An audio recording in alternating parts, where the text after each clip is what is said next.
여러분의 월급날은 안녕하십니까? 통장에 월급이 들어오자마자 카드값, 대출이자, 공과금으로 순식간에 사라지는 경험. 대한민국 직장인이라면 누구나 한 번쯤 겪어보셨을 겁니다. 우리는 이걸 월급 로그아웃이라고 부르며 자주 섞인 농담을 던지죠. 하지만 오늘 밤 잠들기 전 천장을 바라보며 느껴지는 그 막막함은 결코 농담이 아닙니다. 왜 나는 이렇게 열심히 일하는데 돈은 모이지 않을까? 커피를 줄이고 택시를 안 타도 왜 제자리일까? 만약 문제가 여러분의 수입이 아니라 돈을 바라보는 여러분의 무의식 속에 있다면 어떨까요? 만약 문제가 여러분의 수입이 아니라 돈을 바라보는 여러분의 무의식 속에 있다면 어떨까요? 우리는 보통 부자가 되기 위해 서점에 가서 재테크책을 집어듭니다. 어떤 주식을 사야 할까? 부동산은 지금이 타이밍일까? 하지만 패트리스 워싱턴은 말합니다. 그건 틀린 질문이라고요. 우리가 먼저 물어야 할 것은 how, 어떻게가 아니라 why입니다. 왜 나는 돈을 모으고 싶은가? 왜 나는 스트레스를 받으면 쇼핑 앱을 켜는가?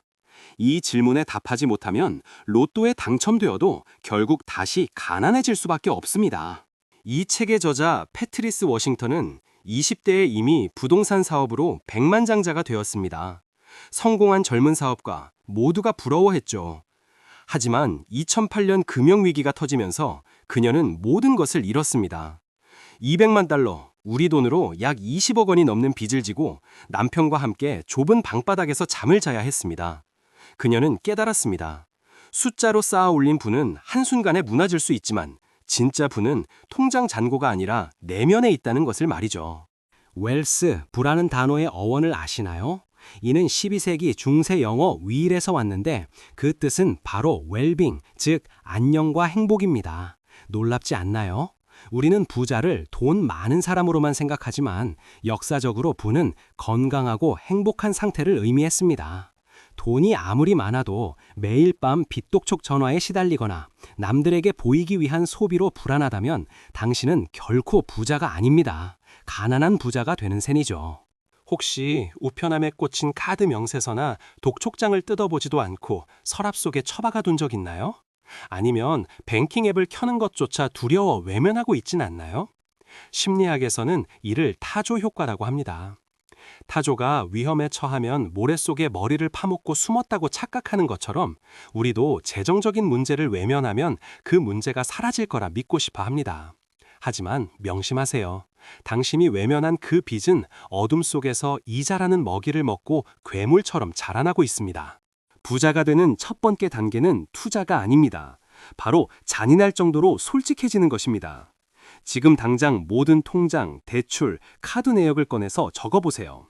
내가 얼마를 벌고 얼마를 쓰며 빚이 정확히 얼마인지 이런 단위까지 확인해야 합니다. 이 과정은 정말 고통스럽습니다. 마치 썩은 상처를 도려내는 것과 같죠. 하지만 상처를 소독하지 않고 밴드만 붙여둔다면 결국 다리를 절단해야 할 수도 있습니다. 직면하세요. 그것이 치유의 시작입니다. 많은 분이 가계부나 예산 짜기를 싫어합니다. 예산이 나를 구속하고 자유를 뺏는다고 생각하기 때문이죠. 저자는 말합니다. 예산은 당신의 돈을 가두는 감옥이 아니라 돈에게 갈 곳을 알려주는 지도라고요. 예산이 없다면 당신은 월말마다 내 돈이 다 어디로 갔지? 라고 묻게 되지만 예산이 있다면 나는 돈을 이곳으로 보냈다 라고 당당히 말하게 됩니다. 돈의 주인이 되시겠습니까? 아니면 돈의 노예로 사시겠습니까? 한국 사회에 유행했던 소확행, 소소하지만 확실한 행복. 참 좋은 말입니다. 하지만 저자는 경고합니다. 때로는 이 소소한 지출이 현실 도피의 수단이 된다는 것을요. 회사에서 받은 스트레스를 풀기 위해 마시는 비싼 커피, 충동적으로 구매한 립스틱, 배달 음식.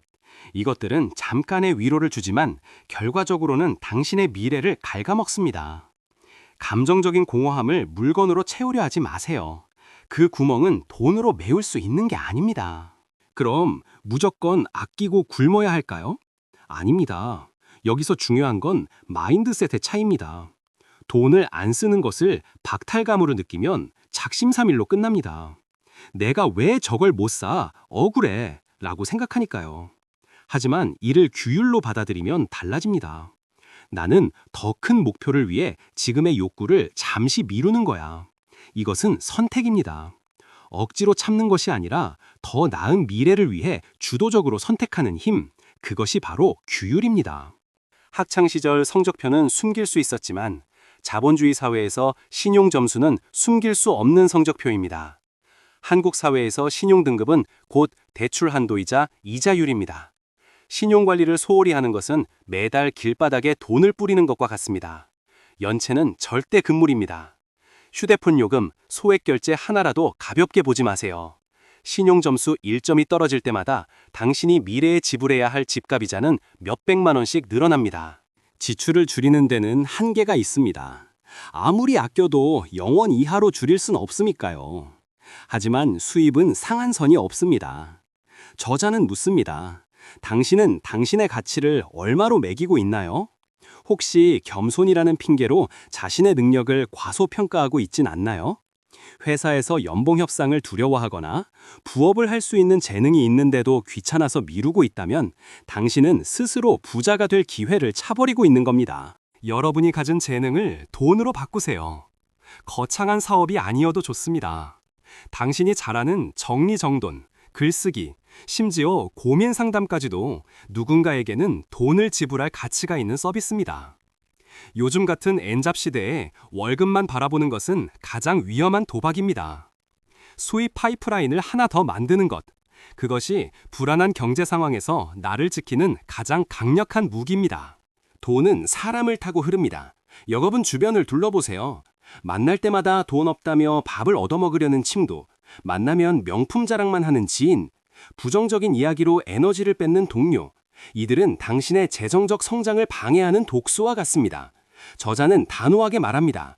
당신의 지갑을 지키고 싶다면 인간관계부터 다이어트하라. 서로에게 영감을 주고 성장을 응원하는 사람들과 어울리세요. 부자들은 이미 그렇게 하고 있습니다. 한국 문화에서 가장 어려운 것이 바로 거절입니다. 축의금, 조의금, 회식, 모임 회비, 체면 때문에 내는 돈이 얼마나 많습니까? 하지만 내 상황이 어려운데 남을 챙기는 건 착한 게 아니라 미련한 겁니다. 미안해, 내가 지금 목표가 있어서 돈을 아끼고 있어 라고 솔직하게 말하세요. 진짜 친구라면 당신의 꿈을 응원해 줄 것이고 떠날 사람이라면 돈 때문에 곁에 있었던 것뿐입니다. 노라고 말하는 용기가 당신의 통장을 지킵니다. 인생은 예고 없이 훅 들어옵니다. 갑자기 아프거나 차가 고장나거나 실직할 수도 있죠. 이때 비상금이 없다면 우리는 또다시 빚을 지게 됩니다. 비상금은 단순한 돈이 아닙니다. 그것은 당신의 마음의 평화, 피스 오브 마인드입니다. 최소 3개월에서 6개월치 생활비를 현금으로 확보해 두세요. 이 돈은 투자가 아닙니다. 인생의 충격을 흡수해주는 에어백입니다. 돈을 모으는 목적이 단순히 구두쇠가 되기 위함은 아닙니다. 쓸 때는 써야죠. 단, 남에게 보이기 위한 소비가 아니라 나를 성장시키는 소비여야 합니다. 책을 사고 강의를 듣고 건강한 음식을 먹는 것, 이것은 소비가 아니라 투자입니다. 명품 가방은 시간이 지나면 낡지만 당신의 머리와 몸에 투자한 돈은 평생 사라지지 않는 수익을 만들어냅니다. 진짜 부자는 자신에게 투자합니다. 지금 가진 것에 강사하지 못하는 사람은 100억을 가져도 불행합니다. 더를 외치며 끝없는 갈증에 시달리기 때문이죠. 현재의 월급, 현재의 집, 나를 지지해주는 가족. 지금 가진 것에 감사함을 느낄 때 뇌는 긍정적으로 변하고 더 좋은 기회를 포착하게 됩니다. 부는 감사의 토양 위에서 자라나는 나무입니다. 불평은 그 뿌리를 썩게 만들 뿐입니다. 우리의 의지력을 믿지 마세요. 퇴근 후 피곤한 몸으로 매번 저축하고 송금하는 건 불가능합니다. 시스템을 만드세요. 월급날 다음 날 자동으로 적금, 투자, 공과금이 빠져나가도록 세팅하세요. 내 손을 거치지 않고 돈이 먼저 저축되어야 합니다. 쓰다 남은 돈을 저축하는 것이 아니라 저축하고 남은 돈으로 생활하는 것. 이 순서만 바꿔도 1년 뒤 통장 잔고는 기적처럼 달라집니다.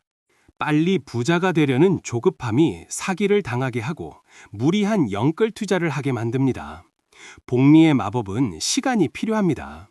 오늘 심은 씨앗이 내일 당장 열매를 맺을 순 없습니다. 지루함을 견디세요. 매달 꼬박꼬박 적립식으로 투자하고 묵묵히 빚을 갚아나가는 그 지루한 과정이 쌓여 비범한 결과를 만듭니다. 부자는 가장 인내심이 강한 사람에게 주어지는 칭호입니다. SNS 속 친구들은 매일 오마카세를 먹고 해외여행을 가는 것 같습니다. 그들을 보며 나는 왜 이 모양이지? 라며 우울해하시나요? 기억하세요. SNS는 그들의 하이라이트 영상일 뿐입니다. 그 화려한 사진 뒤에는 할부 영수증과 마이너스 통장이 있을지도 모릅니다. 남들의 쇼윈도와 나의 현실을 비교하지 마세요. 당신의 경쟁자는 어제의 당신뿐입니다. 돈 때문에 실수를 저지른 과거의 자신을 용서하세요.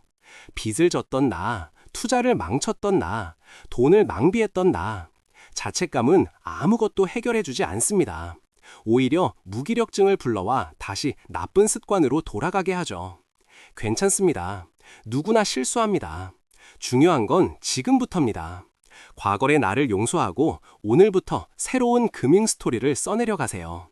이 영상을 보고 고개를 끄덕이는 것만으로는 아무것도 변하지 않습니다. 지식, 힘이 되려면 행동, 액션이 더해져야 합니다. 오늘 당장 신용카드를 자르거나 가계부 어플을 설치하거나 1만 원이라도 적금에 넣으세요. 아주 작은 행동 하나가 도미노의 첫 조각이 되어 당신의 인생을 송두리째 거대한 변화를 일으킬 것입니다.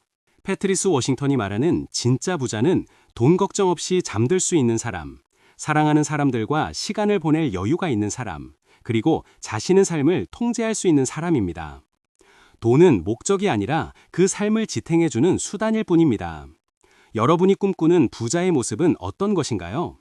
단지 영이 많이 찍힌 통장인가요? 아니면 자유로운 삶인가요? 지금 여러분의 주머니 사정이 어떻든 상관없습니다. 중요한 건 지금 이 순간부터 마음가짐을 바꾸는 것입니다. 나는 가난하다는 말 대신 나는 부를 쌓아가는 중이다 라고 말하세요.